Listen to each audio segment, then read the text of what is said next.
Hello hi नमस्कार मु आपणकर मी पुचपुच आपण को आज देवी शीत दिन उपचार। वर्तमान आसिकी शीत दिन पहुंची जाइछि जहा को इंग्लिश रे rainy season winter spring and summer and हे मुआटी शीत दिन उपचार दबा को आइछि ना एटी इंग्लिश पाठ पढ़ी आइछि मु जाननी शीत दिन को इंग्लिश रे जहा कहंती सैया अब सेटा पाई मु उपचार वर्तमान दउछि। देखो देखो एबे मु आपन को सिखेबी शीत दिने काकर दाउरु निज मुंड को रक्षा करबा पाई आपन कोन करिवे।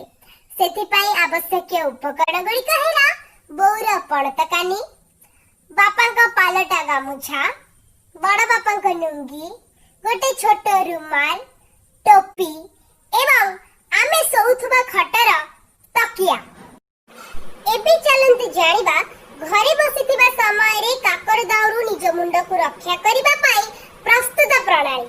प्रथमे आपण टोपीटी को नै आसीबे, गादुल गादुल करी निज मुंड रे गळेई देबे। जदि आपण को पाखरे टोपी नाही ताहाले बोर पड़त कानी, बापा का पाल्टा गामुछा, बड़ा बापा का लुंगी, रुमाल ए सब पके पारिबे। हेला गोटे कीड़ी दउनांदी टोपी गोटे किनी देबे हेला। तापर जदि डर लागे काकर रे टोपी बतुरी की मुंड भितर को ठंडा जाई की दुनिया यात्रा करिवो ताले आपण को करिवे ना, आपण को खटरे पड़िथिबा तकिया नै आसीबे, मुंड रे पकेई देबे, सइला काकर दाउरु रक्षा। मुंड पूरा गरम हे जिवो, उसुम उसुम लागियो, कुलुकुल लागियो, कोन आ शीत ना भीतर किछि नै, बढ़िया लागियो।